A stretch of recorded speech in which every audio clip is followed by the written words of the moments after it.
Coming up on This Week in Radio Tech, Michelle Bradley is with us. You talk about an LPFM expert.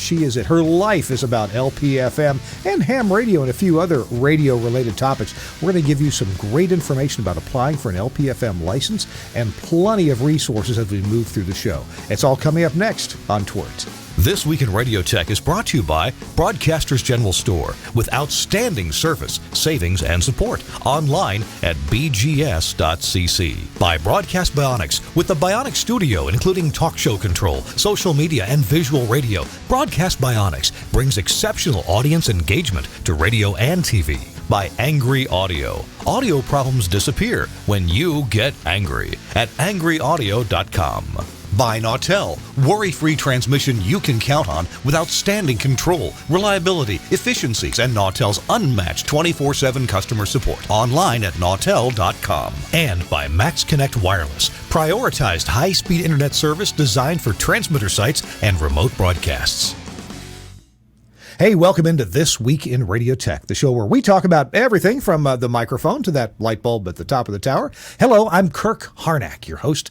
Glad to be with you here. We're recording this show actually a little bit early for playback at the normal time. I'm in the Telos Alliance studio. Could you tell?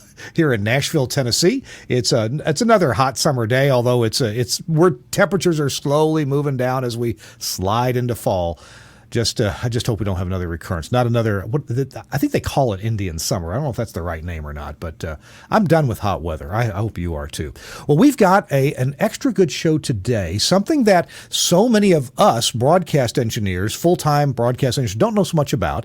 And I would imagine on this show, when people search for the keyword LPFM, when they search for that term, they're going to find this show. So if you've never seen this show before, This Week in Radio Tech, welcome in. Glad you're here. We're going to talk about low-power FM broadcasting. And to do that, I would say, I don't know, would it be appropriate, Michelle Bradley, to call you the queen of LPFM, or is that not a good title? No? I don't know if I would say that. Right now, these days, I'm kind of the caretaker of LPFM. Well, okay. There's been a lot of people, a lot of queens and a lot of kings that have been involved with the service over the many years, especially at the beginning and around the Local Community Radio Act. They all deserve credit. And I'm just happen to be the one who's carrying a majority of the regulatory torch right now for the service. So I understand that some years ago you founded a company called REC. Your website is recnet.com, recnet.com. And plus you are an advocate for LPFM. You are a liaison with the FCC. You work on getting legislation and rules passed. You work with the NAB. How do you describe what you do? You get on an elevator, somebody says, "What do you do?" What does Michelle Bradley say she does? I just tell people that I am the national regulatory advocate for the low power FM radio service, and I work on other spectrum issues that deal primarily with a citizen's access to the airwaves. There you go. Citizens' access to the airwaves. That's an interesting way to describe LPFM. Wow. Well, I'll tell you what. But I also get into other things. I also get into non-broadcast things. I get into amateur radio. I get into GMRS and MERS and just any way that people could use, that could have spectrum and be able to, use radio for whatever purpose they need to use it for. Would you, Michelle, say that your background is more in being on the air, creating, or regulatory, or engineering?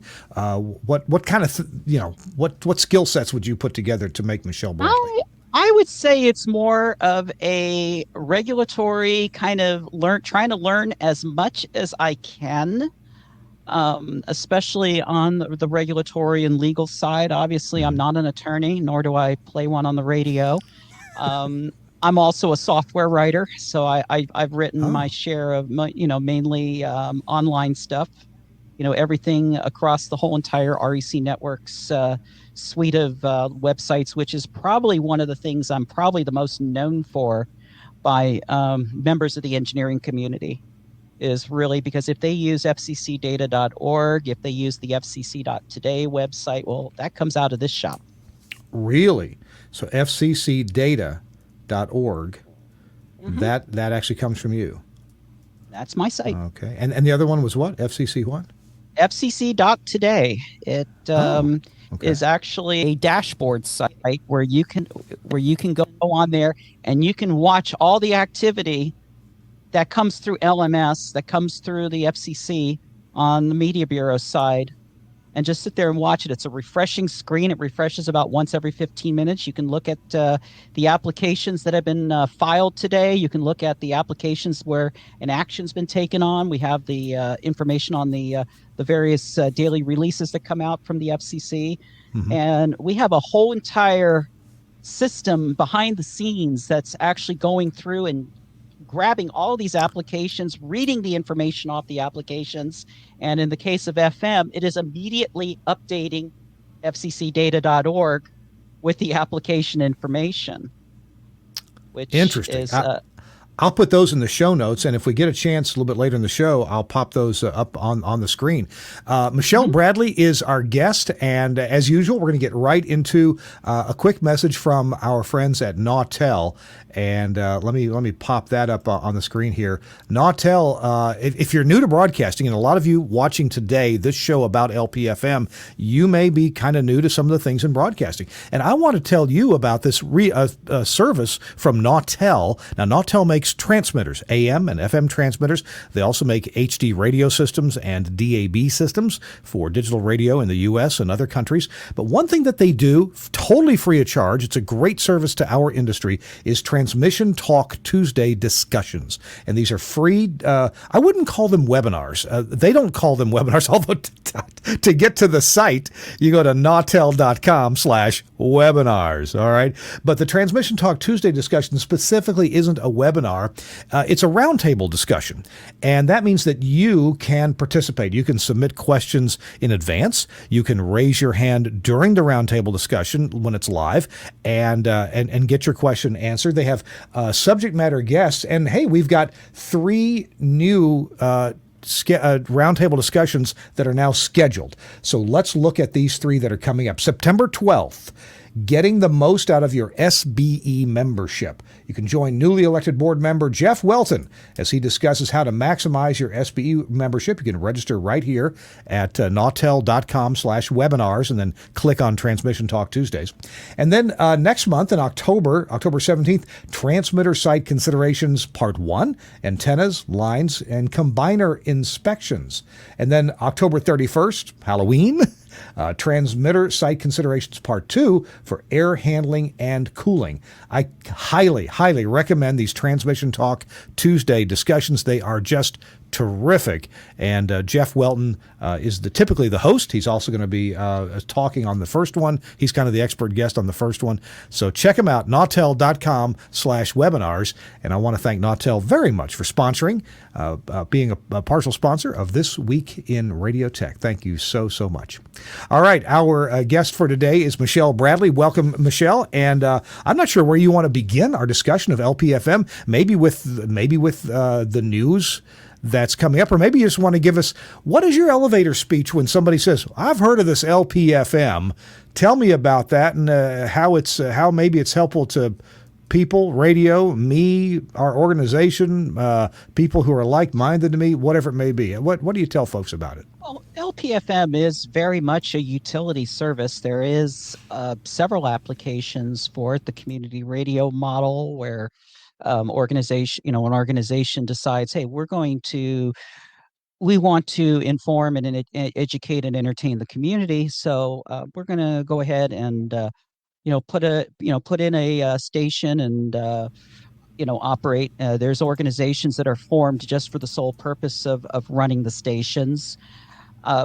When the FCC created the service back in 2000, the original idea was it was going to be well-established community organizations, human service organizations, civil rights, media justice type organizations, existing nonprofits, as well as there's a very significant number of faith-based operations, the various churches and ministries that operate stations. We have a significant number of stations that are run by Catholic organizations, by Seventh-day Adventist organizations, a lot of Hispanic ministries, a lot of minority ministries that are out there right now that are running stations. There's also a utility for this service in public safety, with county and state governments and city governments actually applying for stations and operating them as emergency services. And there are special rules to allow that, and those were first created back in 2000. A lot of that was on reconsideration because the New York State Thruway Authority wanted to replace their AM facilities with FM. And so during that first window back after in 2001 in 2000 and 2001, a lot of states filed for stations across their entire state. And unfortunately, back in the mid 2000s, there was a lot of economic issues that were going on. There was cities and counties were declaring fiscal emergencies, and they were having to cut back. And that was one of the things they cut back. And a lot of these statewide emergency networks were never built. The one in Colorado was kind of half built. I think Colorado is really one of the only states that has any significant, somewhat semi-statewide presence, and even that's a very small presence on LPFM. But because state governments and any government organization or any non-government organization with a specific public safety purpose could actually apply for as many stations as they wanted within their jurisdiction. Wow. Where with educational organizations and institutions, the limit is one. Actually, you stumbled or brought us into a good point. What are the key points of who can have an LPFM and what can they use it for? And maybe specifically, who cannot and what can you not use it for? What are the general bullet points there? Well, the general bullet point is that there's really three major classifications of who could own an LPFM station. They can be licensed to any educational organization or institution, nonprofit. They have to be certified by the state as a nonprofit. They have to have incorporation status. There is a way in if you're an unincorporated association. Catholic churches a lot of times are unincorporated associations, but there's a whole layer of lawyering that's involved with doing that. But your organization has to be an educational organization with an educational purpose, with educational objectives, and that you have to make a showing that the radio station will advance your organization's educational objectives. Now, for an educational institution such as a school or college, the colleges or the school's accreditation, their state or private accreditation, is usually all that you need to get through. Now, that's basically the first bullet point. The second bullet point is the public safety. And in public safety, it's just that you have to be you could be a public safety, public sector agency, county, city government, transit district. Even the Maryland Transit Authority here in Baltimore actually owns LPFM stations. And so you just have, and then also too, non-government that has, for example, like a compact or a contract with the county or the state, can also apply for providing public safety services. An example would be a volunteer fire department, which is a separate nonprofit corporation still. The third is tribal. So any tribal tribal government can actually have up to 2 stations. How does let me hit the I'm producing today. Suncast is busy. There we go. How does LPFM relate to what I grew up knowing as the Travelers Information Service, TIS? So you drive toward the Dallas airport and, they'd be running a loop of audio information. Sometimes they'd update if there was something interesting to say. Any relationship there in their use? Well, the nice thing about a public safety operated LPFM versus a public safety operated TIS station is that you don't have all of the Part 90 content restrictions on LPFM. The Part 90 rule regarding TIS is very strict on what you can say. You cannot give brand names out unless they're like airline carriers and such. I mean, the rules are very specific on what you can do on a TIS station, where on an LPFM station, even one that's run by a public safety agency, you could say whatever you can say whatever you want, non-commercial nature, of course. And you could play music. You could run city council meetings. That's something you cannot do on TIS. Oh, okay. You can run. Yeah. Interesting. So, okay. What you mentioned Colorado? They have probably the most built out, even if it is here and there. What are they typically programming on that for public safety? The last I heard, these stations are just mainly rebroadcasting NOAA weather radio. That was the last I heard. That was the last report I heard, and that was like several years ago. So I don't know if or what they're doing right now. But they could be used to announce a bridge closure or something like that. Okay. Yeah, they could be used to break into that at any time. Now, the one I'm really impressed with is the public safety station that's operated by the Maryland Transit Authority, because what they do is they during the off hours they run like a jazz music format, but on the peaks they have talk programming, and they also give out transit updates. So if trains are delayed, if buses are delayed, they give out all the detour and delay information over the radio. I think they're the only transit agency that does that. And now LPFMs, talk to me about intended coverage area and the usefulness of a public safety that maybe you want to cover a larger metropolitan area. Is there some way to square that circle? Well, the only way you could really do it is as long as there's room in the spectrum, and that is to apply for multiple stations. So the effective range on perfect flat earth of an LPFM station that's not being interfered with by anybody else is probably going to be about 3.5 miles. At least that's the distance to the service contour.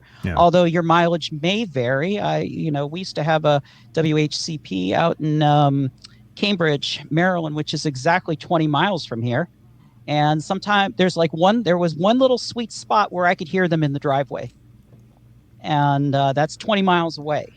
Yeah. And that's on a day when we're not getting the tropospheric ducting coming in from the Western Shore. So well, just to put this in context, what are the current power and height limitations for LPFMs? And then I'd like you to tell us about where you'd like it to go. Well, LPFM is it's a 60 dB contour of 5.6 kilometers or 3.5 miles. So that equates to 100 watts at 30 meters height above average terrain, and 100 watts is the maximum right now. There is a petition for rulemaking that's been filed by REC Networks that would increase the service contour from 5.6 to 7.1 kilometers, or about 4 miles, 4.5 miles or so.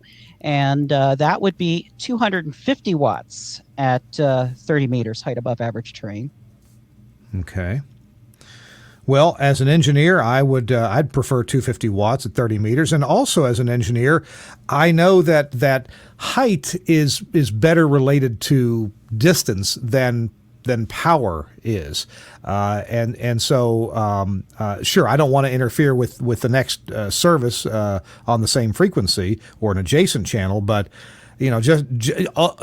just a cursory look at it, I'm in favor of 250 watts at 30 meters. You certainly would get better building penetration in your service contour, and that could be important too.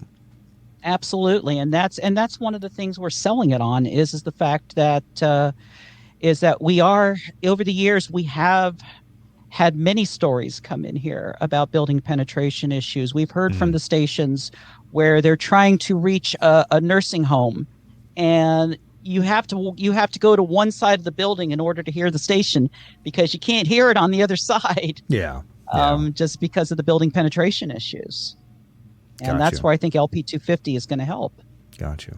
Well, and we all know that line of sight is so important. I'm part owner of several radio stations myself. We've got a couple of translators. Now it falls under a different set of rules, and they're typically higher power. One of our translators is 250 watts, and I think the height of the tower of the antenna is on the order of about 200 feet above the ground, and using a nice log periodic antenna about 35 miles away, we pick it up well enough to hear it fine and check on its quality. Height is good for distance. Power is good for covering where you cover, where people can hear you, like in the nursing home you mentioned. Right. Yeah. Wow. Hey, we're talking I'm sorry. Go ahead, Michelle. I was going to say, and a combination of the both. If you can find that sweet spot and try to take advantage of both things, then you got a good thing. And sometimes I remind people that we talked from the moon to the earth with 75 watts, but it was line of sight, and the receiving antenna was pretty big. So. But it was only 75 watts. Oh, hey, why does LPFM need 250? The astronauts only needed 75 watts. We're talking to Michelle Bradley. She is an advocate, a national regulatory advocate for low power FM as well as other radio services as well. I'm Kirk Harnack, and you're listening or watching to This Week in Radio Tech. Michelle has more cool information for us about LPFMs and about the application window that's opening very soon. And we're going to give you a peek at a couple of the websites that Michelle mentioned earlier. Right now, though, our show is brought to you in part by some amazingly cool people in England. It's Broadcast Bionics, and they have this fantastic system for various systems for doing broadcasting, not really changing what you're doing now, but letting you do it a whole lot better. We'll be right back. Welcome to the Bionic Studio. The Bionic Studio brings all audience interaction to the fingertips of a production team in radio, TV and podcast. Our workflow-led system is working 24/7 around the world for small broadcasters and national and international networks. Our telephony module, Bionic Talk Show, allows cost-effective centralization, remote operation, scalability and resilience across an entire network of stations, but at the same time is used in single-studio self-op environments. Social media curation and activity is now considered a broadcast-critical part of programming. Bionic Social means the studio isn't overwhelmed with a wall of interaction from an ever-growing number of social platforms. We combine SMS, MMS and email together with a speech-to-text service for listeners using smart speakers. We enable studio teams to curate, filter and display all platforms in one place and post text, images and video content to multiple platforms in one operation.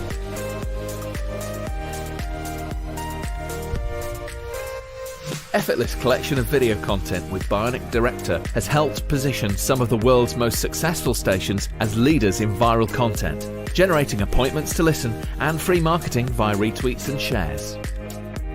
Bionic Contest enables end-to-end tracking of on-air competitions, live reads and prizes. These can be on-air contests, automated SMS entry or online. Anywhere, and Skype TX for Radio brings high-quality audio and video contribution into the studio with ease. No need for dedicated PCs to run different applications. Everything is controlled within the Bionic Studio UI, and incoming connections are visible to users along with all other platforms. Our codec integration enables connection, algorithm configuration and directory to a wide range of IP and ISDN codecs. The Bionic Studio, a unique suite of products designed to enable your talent to work smarter.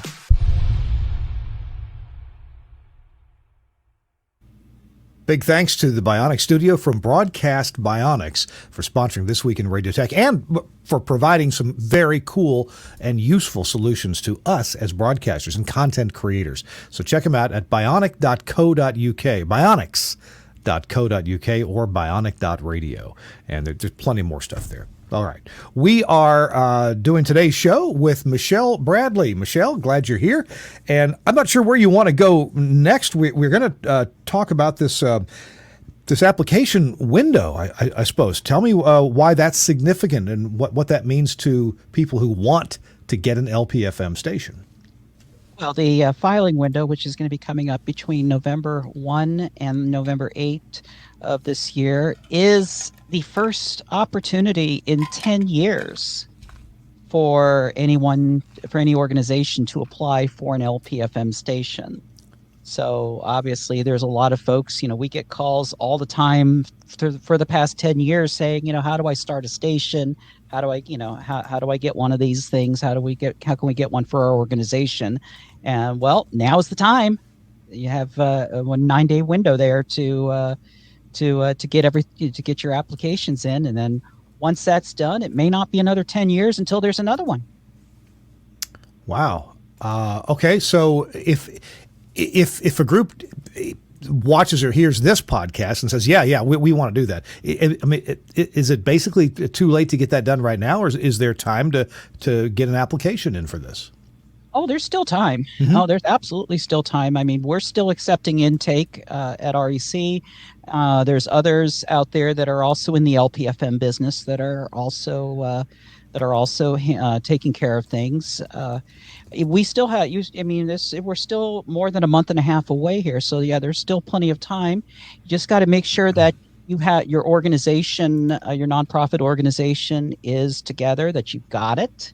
Also, too, if you have an existing nonprofit organization, make sure that it is in current good standing with the state. What we're seeing is we're seeing some situations where nonprofits are coming to us and others and saying, hey, we want to do this. And then when we look up their information with the state, and it turns out they haven't filed an annual report in a few years, and their corporation status has lapsed with them, and that corporation status has to be good at the time of the window. Otherwise, the FCC could dismiss the application.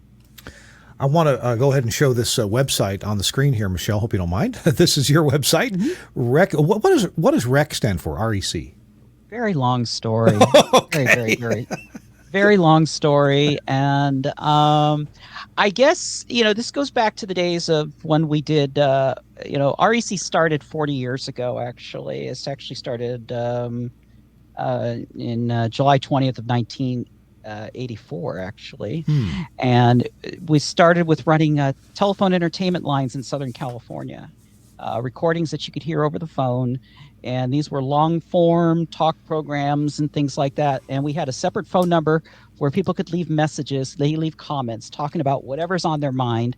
And then once or twice a week, we would take those comments, put them together, put a little bit of semi-slick production, given the limitations I had in that era, mm-hmm. and together this weekly 30 to 60-minute program that people can just call up and listen to. The recording was played on a auto reverse cassette deck with an old telephone coupler, so that way you call in, you join the recording already in progress somewhere, and then as soon as you hang up, the system knows that you hung up. The relay will then turn off the auto reverse cassette deck, and then the next person who calls in, they pick up at the recording wherever you left off. Oh my goodness! So wow. That was, and we did about 200 of those recordings back in those early days, and then I eventually went on to running interactive systems where the interactive voice bulletin board type services where you can call in and use a touch tone phone. You could leave public messages, private messages. You could,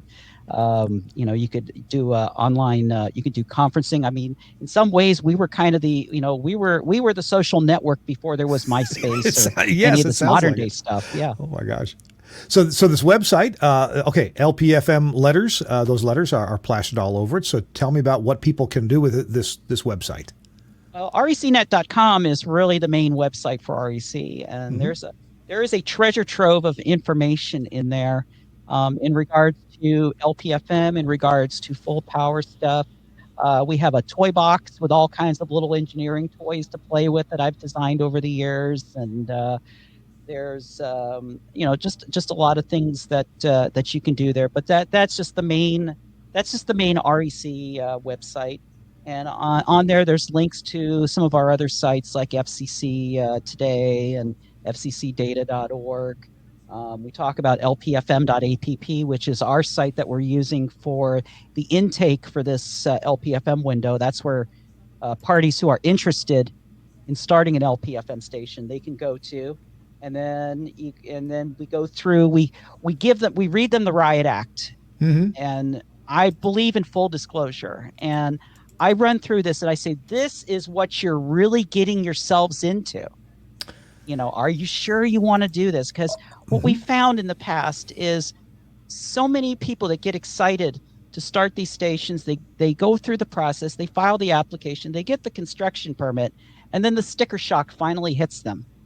And they don't realize, oh, wait, I've got to rent a tower site. I've got to get insurance. The American Tower wants insurance. They only want me to use their tower riggers. Oh, wait, what is this about that I've got to pay BMI, ASCAP, and CSAC once a year? Oh, the sticker shock that just comes out after the excitement of getting of filing and getting the construction permit wears off, and unfortunately we've seen some LPFMs fail. Oh, wait a minute, I can't run commercials? Oh, that's another one.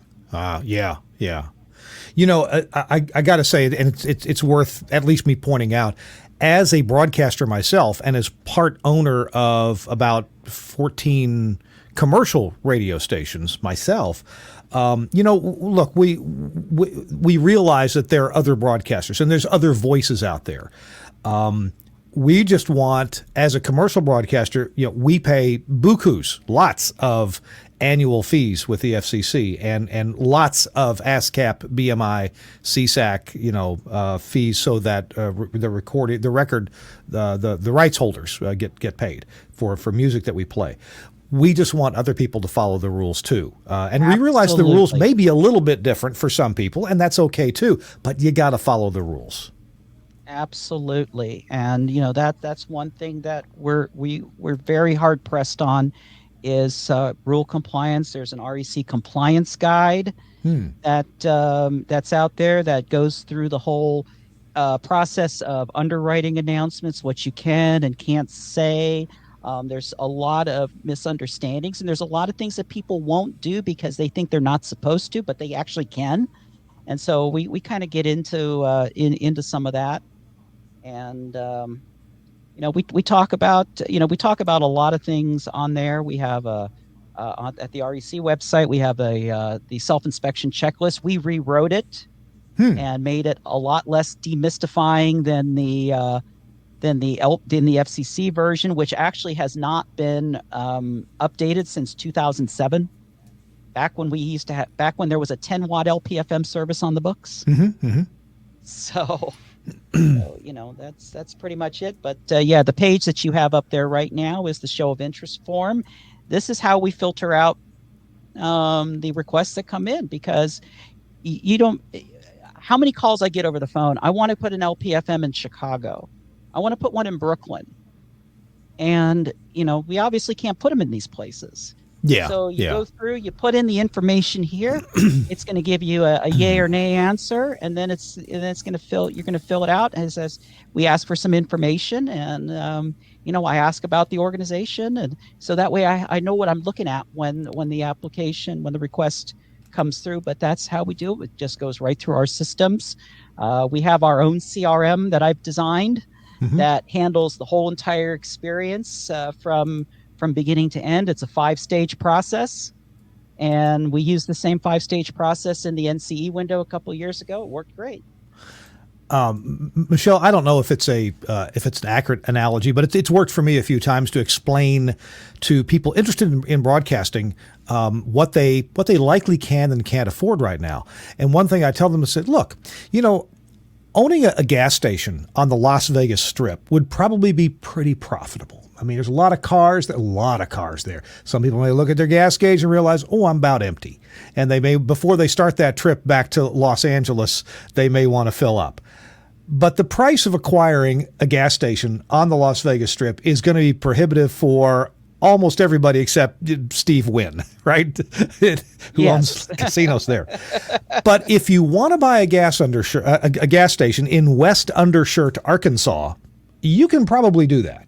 And you might be able to buy it on a credit card. It probably won't be too terribly. Now, the gas tanks may be out of compliance. There may be some fix-up to do, but you can afford it. And when I mention to people, hey, I'm part owner of 14 radio stations, none of them are in big cities. The biggest one we just built in Oxford, Mississippi, and it's not even licensed to Oxford. It was licensed to a nearby town. We moved it in. We still city grade the city of license, of course, because we legally have to. So you're not going to be able to start with the top of the, like you said, a New York or LA or Chicago low power FM. It's probably not going to happen. But you run way out in the suburbs or somewhere else. I mean, where there's people to be covered everywhere. People live. People live everywhere. Absolutely. I mean, we're hearing from rurals. We're hearing from a lot of places. We're getting we're getting a lot of requests from Puerto Rico. I mean, we're handling everybody right now. Like I said on another interview, I said everything from Puerto Rico to Hawaii. We've got them coming in from all over the place, and a lot of them are rural. We are getting some suburban. I'm not going to say deep urban, but I will say suburban requests where we can actually do it. And so, Michelle, hey, we're going to take a break. When we come back, I got a couple of topics I want to make sure we get covered. One of them is how do you help people find out, can I fit a station here? Will a station, because there are rules about separation, mileage separation or signal level separation from other existing FM stations. And so there's rules about that. We'll see how you can help people with that.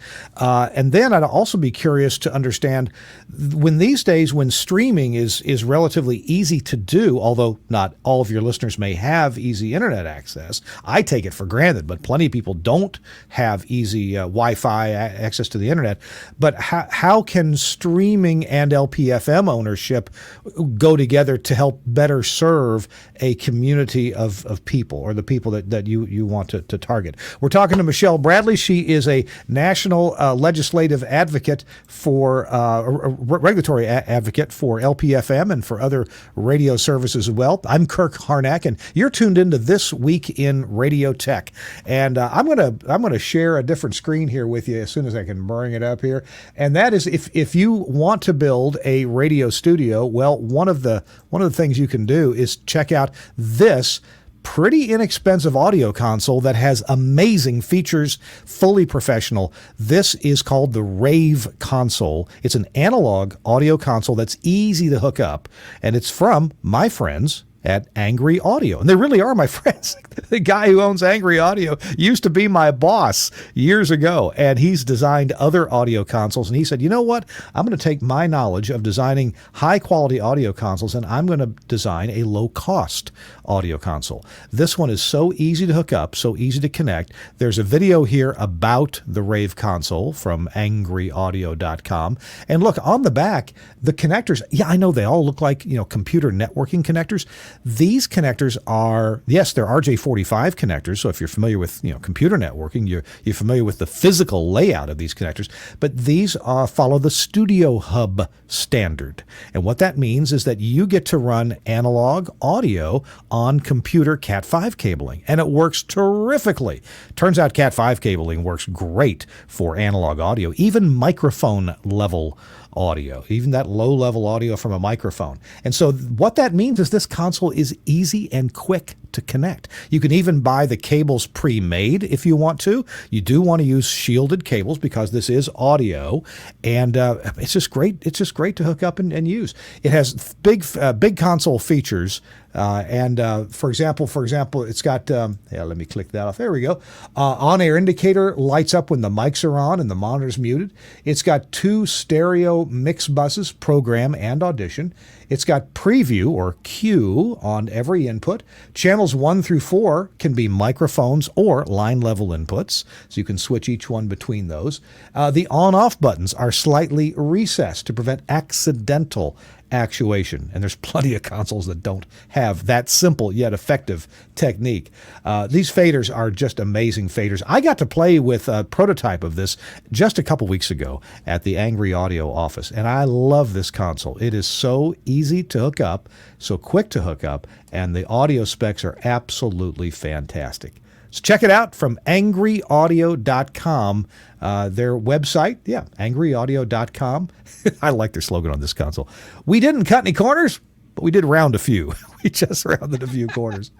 All right. Hey, our show is also brought to you by my friends over at Max Connect Wireless. Now, what's Max Connect for? Well, I'll tell you what it's for.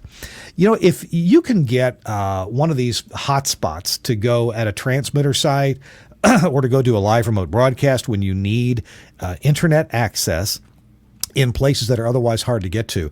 And I'll tell you, that access through an ordinary 5G hotspot, that's not very guaranteed. You're not guaranteed much of anything. You're guaranteed some data. It should work, but the speed isn't guaranteed and the packet delivery isn't guaranteed. So let me let you hear from my friend Gary Morrill on why Max Connect Wireless really works well for broadcasters. Gary? I'm Gary Morrill, Midwest Regional Director of Engineering for Alpha Media. When I first spoke with Josh Bone about Max Connect, he told me that it worked great for remote transmitter sites where connectivity was a challenge. And he's absolutely right. We even have sites where we're using this as a backup to our STL using Max Connect's dual carrier option, and it works perfectly. We also have times where we need to be able to get out to a venue where it's kind of challenging because everybody and his brother is trying to stream video at the same time, like at a big sporting event. And you know what? Our data gets through every time because it's prioritized packet data. It works for us. It'll work for you. Max Connect. Check it out. Thanks, Gary. And Max Connect, I know it's spelled funny because it's the internet, and there's not many names left. So MAXXKONNECT, Max Connect Wireless. Also, if you need to build a radio station, the Max Connect group can do that. They have engineers throughout the U.S., mostly east of the Mississippi, but they have engineers elsewhere too, and they can handle your project with aplomb. Terrific people at Max Connect Wireless. All right, I'm Kirk Harnack on This Week in Radio Tech, broadcasting from the Telos Alliance studio in Nashville, Tennessee. And my guest, Michelle Bradley, is here with me. Michelle, again, welcome back. Glad you're here. Wanted to ask a couple of things. Let's see. One of them was about if you want to produce programming for a group of people, and you want to stream that's fine. That's not so hard to do these days.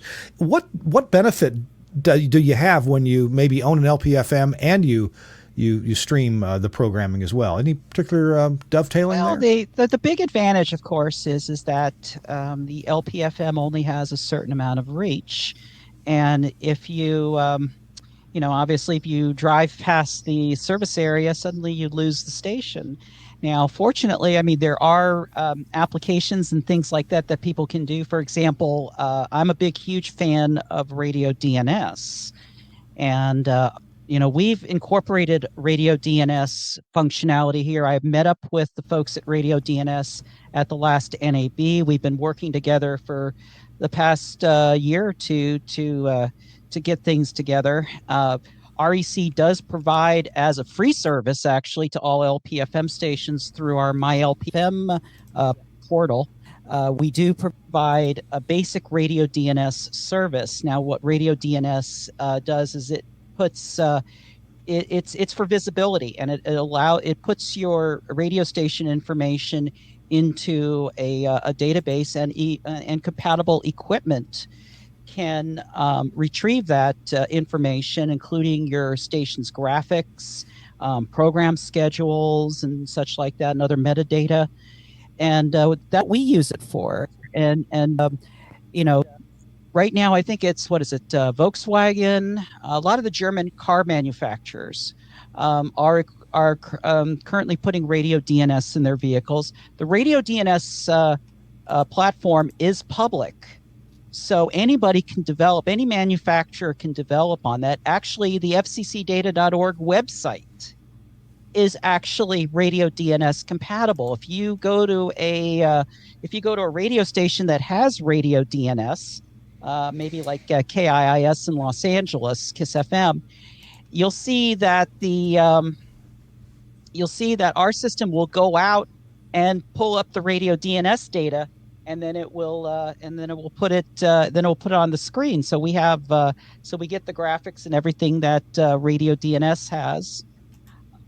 For some stations like Capital Radio in London, it actually includes program schedules. But there's we're a huge fan of radio DNS over here. We're also a huge fan of the DTS AutoStage, which is another good system. But the one nice thing about radio DNS is you set up radio DNS, so that way if you're listening on a radio DNS compatible device, you're driving a Volkswagen, you're driving an Audi, and then suddenly you leave the service area of the LPFM station or other station that has radio DNS, the radio will automatically retune and go to the stream. So that way you don't have to do anything once you lose the station. I think that's some great functionality, and the nice part about it is it doesn't really cost you anything. It doesn't cost the station anything to deploy it. All they need is RDS on the transmitter. So, all okay, you need to make it work. Let me see if I've kind of got this idea straight. And this is especially helpful for LPFMs that have a pretty limited coverage area. So if I'm tuned into an LPFM station that is also streaming and they're tied in, registered with radio DNS, and I'm driving a car that's got a radio DNS compatible radio in it. All those things need to be together, but that means I'm tuned into your LPFM station and I drive to the edge of the coverage area and beyond. The radio says, oh, there's a stream for this. Let me go get that and play it. That's how it works. Oh my goodness! goodness! It's just the opposite the other way. You come into town, and you come back in the service area, drop off the stream, and go right back onto the over the air. That's fabulous. And radio DNS. We've had actually a show or two years ago about radio DNS and haven't talked about it much since. So thank you for that reminder. All right. We'll put links in the show notes. We got so many links in the show notes for this show. A lot of resources you're bringing up to us. Oh, golly. What was the other topic I wanted to ask you about? Let's see.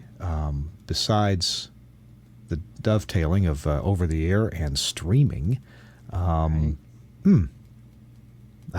sure. Now, of course, also too on the streaming piece, people need to realize, of course, that if you're streaming, you also have to pay all the licensing fees to ASCAP, BMI, CSAC, and you also have to pay Sound Exchange. Yeah. And so that is, so it could get pretty costly.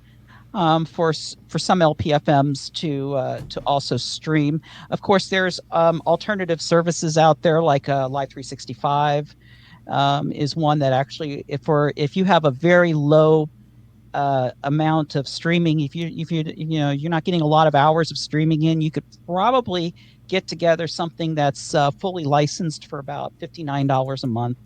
And you can add a fully licensed stream on there. I think you have to opt out for Live 365 advertising. I think it's like 4 minutes an hour or something like that. But you pay a little extra. You can have it without the advertising. Gotcha. And advertising on your stream, even if you're an LPFM, advertising that is only on your stream, that's allowable, isn't it? That is totally allowable. Okay.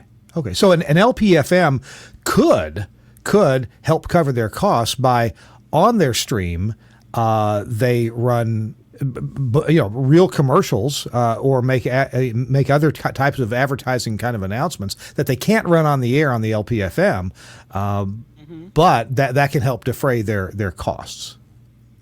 Yeah, I mean they can do that. That's of course they have to have the right equipment to do the inserts, or they have the right equipment to to break off the streams.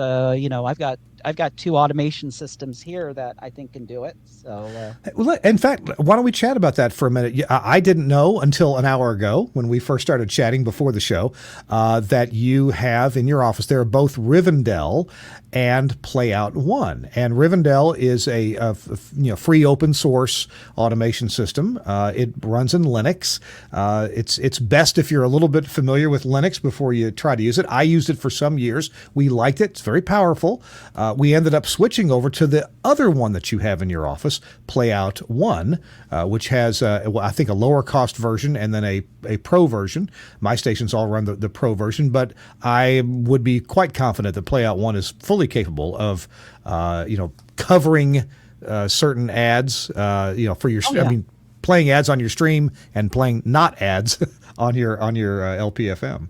Yeah, and the nice thing about Playout One Pro is that with the version 5 that just came out, they've just added the new audio engine in there, and we're licensed for a 4-station audio engine over here. Right now, we're only running one, but you could run up. You could run multiple programs.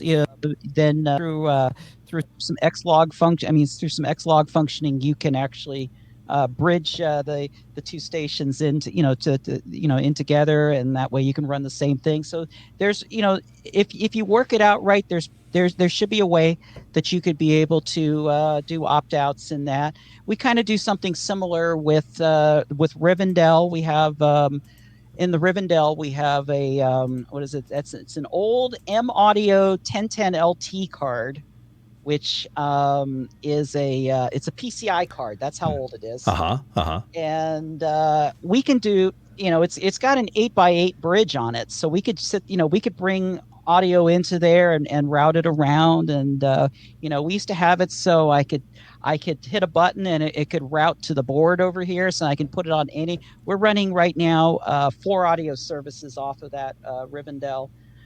Various J1, which is mainly Japanese language music content that we're running on there, including one of the stations which is running right now terrestrially in California on an LPFM station on an HD subchannel.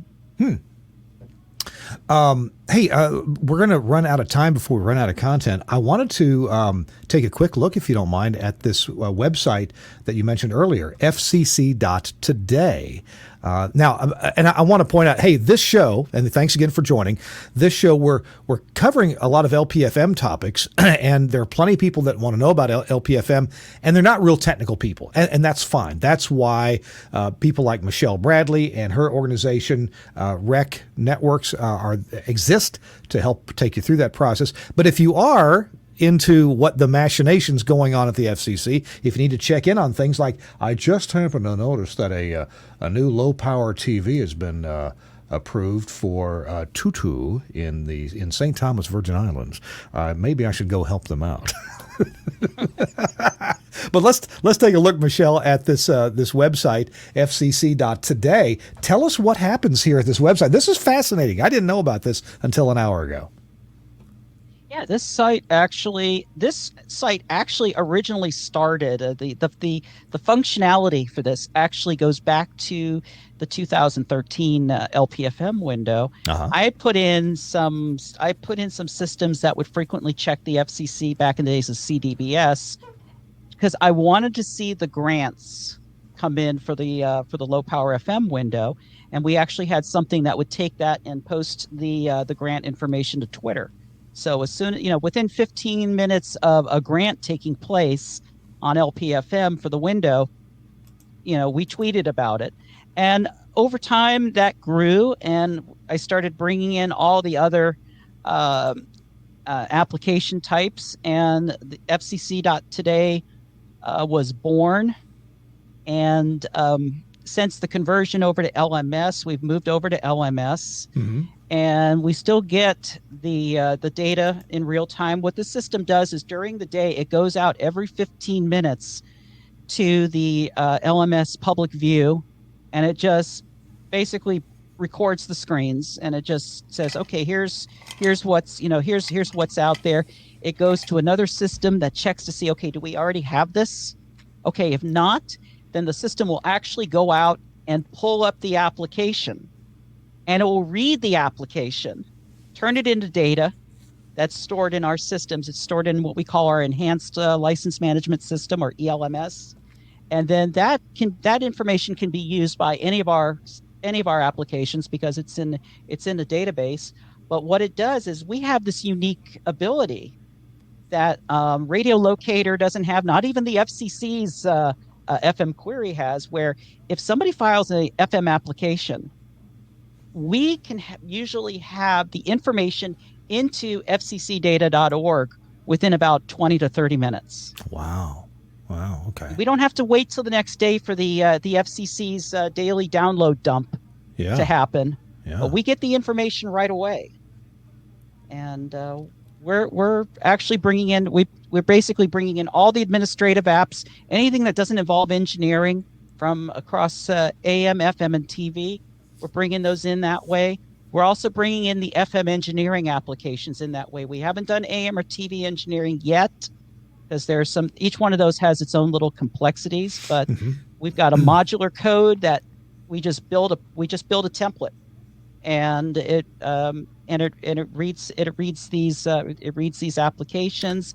It goes out and does contour maps. We use the FCC's contour API to get all of our contour maps. There's a lot of good engineering data, a lot of good engineering tools that are available from the FCC through API form. So you've got to have, if you code it right, you can do that. We've got a height above average terrain tool on the REC website. We're actually working on a new version of that'll come out probably by the end of this year, that will actually take into consideration the 73.313D rule, where if you are located very close to the ocean and you don't want to take the whole 16 kilometers out on your height above average terrain among one radial, you could say, okay, no, the coast is at 4.9 kilometers away. Just give me the height above average terrain in that section of the radial. And a lot of times it'll allow you to lower your height above average terrain and raise your power. Oh, okay. Wow, so many adjustments that can be made to it's interesting how we try to maximize what we can do within a set of rules, and the rules, oftentimes well designed and certainly well meaning. But if we can maximize what we can do and stay within the rules, that's pretty cool. That's pretty cool. That's the one thing I do here is I go through these, I study these rules, and I look for every possible loophole that I can, and I try my best to exploit them in a very legal way. So, you got to take advantage of what's out there. And, sometimes the FCC does not agree with my interpretations of the rules or with the Local Community Radio Act. But, I try to make good points. And that's what we do here. And we've been able to get some rule changes over the years. We've been able to get a few good things added for LPFM stations, more flexibility. One of the things I've been wanting is much more technical flexibility. And I think that was one of the things you were talking about a little earlier, now that we brought that up, is how LPFM stations protect other stations. Okay. And for LPFM, it's actually very simple. Everything is a circle. Oh, okay. Everything is a circle. Okay. It's all distance separation, kind of like commercial FM. And but we don't have a 73.215 type of rule, even though I asked for it. I did ask for it a few years ago in RM, was it 11810? And the FCC thought that was too complex. So terrain separation isn't a thing with LPFMs? No, unfortunately, it is not. It is strictly distance separation. Okay. And a part of that distance separation requirement is also because it's a statutory requirement as part of the Local Community Radio Act. Ah, okay. All right. So that's burned into law then, into this. Yeah, that's statute. burned into law in respect to full service FM stations, but it's not burned into law in respect to translators. And that was an issue that the FCC is having a hard time grasping onto, that the LCRA does not require specific distance separations for LPFM to translators. And trust me, there's a little bit of flexibility that we could use there if we had that ability to use contours between LPFMs and translators. We are talking to Michelle Bradley, and obviously, man, you can get a lot of information, valuable information, talking to Michelle. We're gonna take one more quick break, and when we come back, we'll have some final words from Michelle about LPFMs and what's could be available to you for filing for one, and the next steps that you may want to take. So, our show is brought to you in part by my friends over at Broadcasters General Store and an amazing product called Vox Pro. Hey, what's happening? St. John here, coming to you from Command Central, and wanted to tell you about the absolute best partner you can have in radio. I'm talking about, boom, Wheatstone's Vox Pro. Lots of different audio software out there. Why Vox Pro? It's the only software designed to do what we needed to do, which is record, edit, playback in real time. When I say lightning fast, I'm going to show you how fast you can edit stuff up in Vox Pro right now. Literally 3 clicks on the controller, mark left, mark right, everything that gets marked, you hit delete, it goes away. It's literally that fast. So we're going to take this part right here. Boom. From caller 9 to him saying, I'm ready. 5, ready for that secret sound. Boom. All of that stuff, hit delete, it goes away. Here's your edit. You are tackling secret sound, caller 9. I'm ready, St. John. One of the best features of version 7, this is awesome. It's effects macros, and you can literally put a chain of effects together so that instead of having to normalize a phone bit and then use noise reduction on it and EQ it and all that, you can literally build a chain. One button, this one's called call right here. I just click that. All of those processes happen instantaneously. Final thing that I love about Vox Pro, and there's so much more to get into, but one of my favorite things, you can load it on a laptop. I've literally done my show from a hotel room in Armenia to the conference room at, this was fun, jury duty. Great thing, no one could tell the difference. Vox Pro makes it totally easy. Telling you, if you're looking for the best on-air partner, call my friends at Wheatstone, ask them about Vox Pro, and you will be glad you did. Jury duty, huh? Well, I'll tell you, St. John is definitely guilty of being enthusiastic about Vox Pro. And if you want Vox Pro for your station, believe me, your on-air talent does. Contact Broadcasters General Store. The website, bgs.cc, or call them at 352-622-7700. Why do I have that number memorized? Because it's important to me. In fact, I just called them yesterday and ordered a new Axia audio console. How about that? So thanks a lot, Broadcast General Store, for sponsoring This Week in Radio Tech. We are here with Michelle Bradley. Michelle, I'm so sorry. We've just got a couple minutes left, and I need your best words of wisdom for those interested in LPFM. What do you want to say? Learn about the service, learn the rules, and get to know the community radio community. I'm just going to put a plug out there because we do have the Grassroots Radio Conference that's going to be coming up in Charleston, West Virginia from October 19th through the 22nd, just before the LPFM window. That wasn't planned that way. We planned the conference before the LPFM window, but information will be at 2023 grassrootsradioconference.com. If you're just starting out, this is the boot camp to go to learn everything. I'll be doing presentations there. There will be technical discussions. There'll be station management, productions, business, and everything, engineering, everything across the board for small radio stations, for small non-commercials, and for LPFM stations. So it's worth a shot. And just again, learn the rules, know what you're getting into, and have all your ducks in a row at the time that you file. And those are the key things. And, don't make any fatal mistakes, because you can't fix a lot of things can be fixed, but there's only a few that are fatal. And Dr. Bradley is here to determine what's the difference between a fatal mistake and a non-fatal mistake. You've been through this a few times, so. Yes, I have. Well, that's and for those for those who just want to watch the action after it happens, recnet.com/window is our window tracking tool, where we're going to keep track of everything that goes on in the window. We're currently right now doing the NCE window right now. We're at the very tail end of the NCE window. So, but that's a good place to keep up with what's happening after November 8th.